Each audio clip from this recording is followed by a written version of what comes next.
Hello students, आज हम rate analysis का एक क्वेश्चन करेंगे। क्वेश्चन है, analyse rate for following construction works, assume suitable data for material and labour wages. तो क्वेश्चन यहाँ से स्टार्ट होता है। 2.5 centimetre thick cement concrete floor, proportion दिया हुआ है 1:2:4, unit 1 square metre, take 100 square metre for calculation purpose. ठीक है, तो 100 स्क्वायर मीटर के हिसाब से आपको पूरी कैलकुलेशन करनी है। आपका थिकनेस दिया हुआ है 2.5 सेंटीमीटर और एरिया दिया हुआ है 100 स्क्वायर मीटर। तो वॉल्यूम निकाल लेते हैं। वॉल्यूम क्या हो जाएगा, एरिया इंटू थिकनेस। एरिया हमारा मालूम है कि 100 स्क्वायर मीटर बोला है कैलकुलेशन पर्पस से, और थिकनेस हमारा क्या है 2.5 सेंटीमीटर। सेंटीमीटर को मीटर्स में चेंज कर लेंगे, है ना। तो ये कितना आ जाएगा 2.5 मीटर क्यूब। वॉल्यूम आपका मिल गया 2.5 मीटर क्यूब। तो ये तो आपको मालूम है कि ये वेट वॉल्यूम है। तो ड्राई वॉल्यूम कितना होगा, ड्राई वॉल्यूम 52% एक्स्ट्रा ले लेते हैं, तो 1.52 इंटू 2.5। इसको कैलकुलेट करेंगे तो कुछ 3.8 मीटर क्यूब आएगा ना। अब ड्राई वॉल्यूम मालूम है तो हम मटेरियल का क्वांटिटी निकाल सकते हैं। तो ये प्रोपोर्शन दिया है सीमेंट सैंड एग्रीगेट का। तो सीमेंट का क्वांटिटी हो जाएगा 1.52 इंटू 2.5। प्रोपोर्शन क्या है 1 + 2 + 4 + 2 + 4। और किसके लिए निकाल रहे हैं, सीमेंट के लिए, तो इंटू 1। ये आ जाएगा आपका 0.542 मीटर क्यूब। अब क्योंकि हमको मालूम है कि जो हमारा सीमेंट है वो मार्केट में कैसे मिलता है, बैग में, है ना। तो हमारा जो बैग का वॉल्यूम होता है एक बैग का, वो क्या होता है 0.0347 से इसको डिवाइड कर देंगे। ये हमारी एक बैग का वॉल्यूम होता है।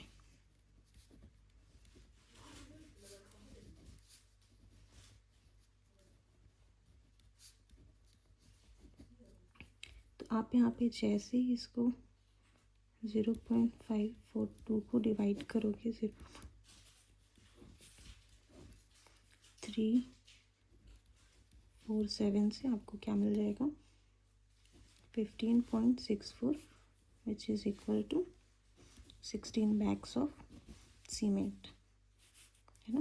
तो सीमेंट कितना हो गया 16 बैग्स। अभी आपका क्या निकाल सकते हैं, सैंड क्या था quantity 3.8 divided by 1 + 2 + 4 into cement. Sand का क्वांटिटी कितना है 2, तो ये कितना आ जाएगा 1.086 मीटर क्यूब।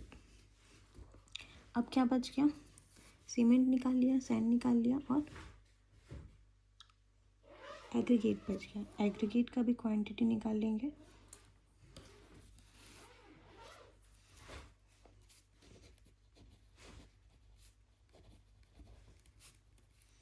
आप या तो ऐसे लिख सकते हो या तो डायरेक्ट लिख सकते हो, क्योंकि आपने यहाँ पे ड्राई वॉल्यूम निकाल रखा है।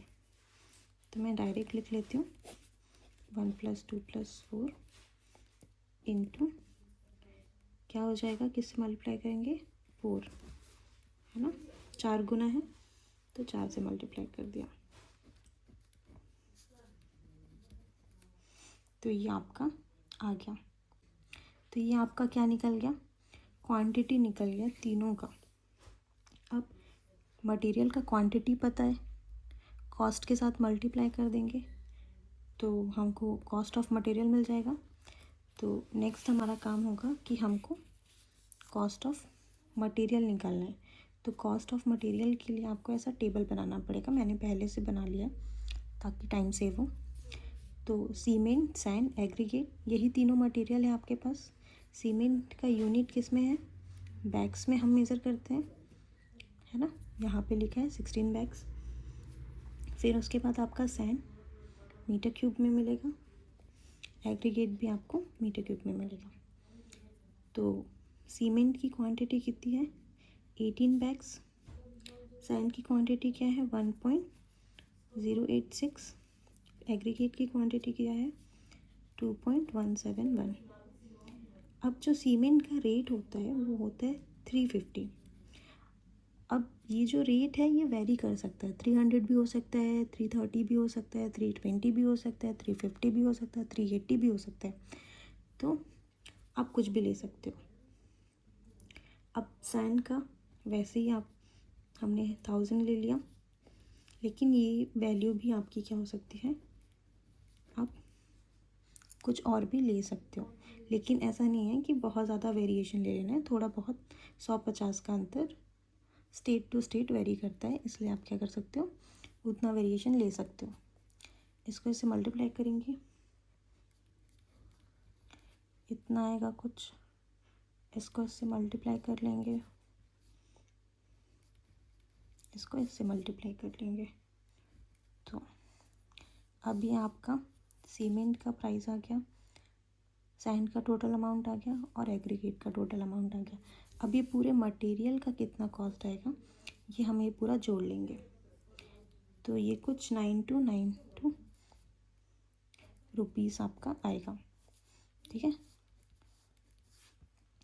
तो आपको total amount of cost of material मिल गया, क्या है, 9292 रुपये।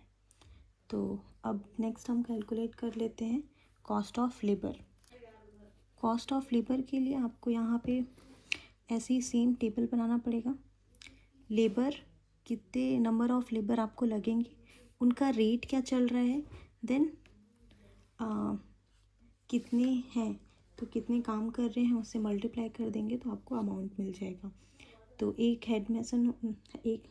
हेड मैसन, मेल मजदूर, फीमेल मजदूर, मिस्त्री और टूल एंड प्लांट्स, ये कुछ आपका लेबर कॉस्ट में आ जाएगा। कंक्रीट फ्लोर का रेट एनालिसिस कर रहे हैं तो इसमें फुल डे के लिए नहीं, हाफ डे के लिए हेड मैसन का काम होता है, इसलिए हम क्या लिख देते हैं, हाफ लिख देते हैं, ठीक है। आधे टाइम के लिए वो काम करेगा। मैसन आपको 2 ज़रूरत पड़ेगी। फिर ये आपका 12 हो गया मेल मजदूर, फीमेल मजदूर आपका 18 हो गया, बेस्ती 3 हो गया। टूल एंड प्लांट्स का जो अमाउंट होता है वो लमसम होता है, ठीक है, इसको लमसम लेते हैं। तो इसका रेट भी लिख देती हूँ मैं,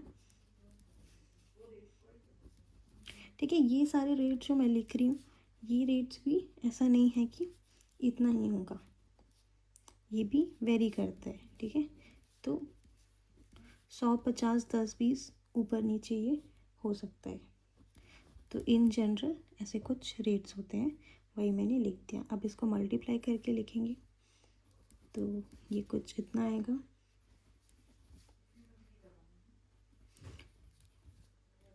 एटीन को इससे मल्टीप्लाई करेंगे 4140, 3 को इससे 690 और ये 100 रुपीज़। तो ये पूरे को सम कर देंगे तो हमको टोटल कितना मिल जाएगा, 8945 रुपीज़। तो हमको कॉस्ट ऑफ मटेरियल भी मिल गया और कॉस्ट ऑफ लेबर। तो टोटल क्या हो गया, cost of material plus cost of labour कितना था मटेरियल का, 9292 प्लस ये वाला कॉस्ट 18,237 रुपीज़ कुछ आएगा। तो अब आपने ये जो कॉस्ट निकाला है टोटल, इसका ही आपका 1.5% वाटर चार्जेस लेना पड़ेगा, है ना। तो एट 1.5% वाटर चार्जेस, ठीक है।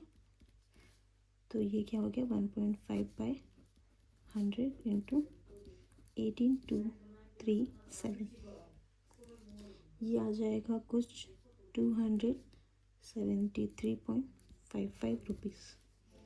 नाउ अब आपको एक्स्ट्रा लेना है, कॉन्ट्रैक्टर्स का प्रॉफिट लेना है। तो एट 10% कॉन्ट्रैक्टर्स चार्जेस, तो फिर से इसका 10% निकाल लेंगे।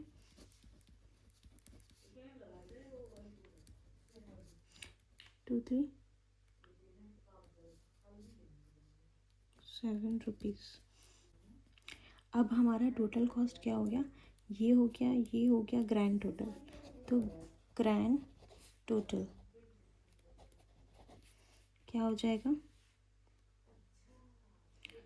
18,237 प्लस 273.55 प्लस 1,823.7। इसको कैलकुलेट कर लेंगे कितना आ रहा है, ठीक है। इसको कैलकुलेट करके मुझे कमेंट सेक्शन में बताएंगे क्या आ रहा है। उसके बाद आपका फाइनल स्टेप, अब आपको रेट ऑफ वर्क निकालना था ना, रेट एनालिसिस पर मीटर क्यूब। तो वो आ जाएगा rate of work per meter cube में लेंगे ना, कंक्रीट फ्लोर है तो मीटर क्यूब में यूनिट आ जाएगा। तो ये क्या हो जाएगा, आपका ये जो आंसर आएगा वो डिवाइडेड बाय 100, तो जो भी आएगा वो आपका क्या हो जाएगा, रेट ऑफ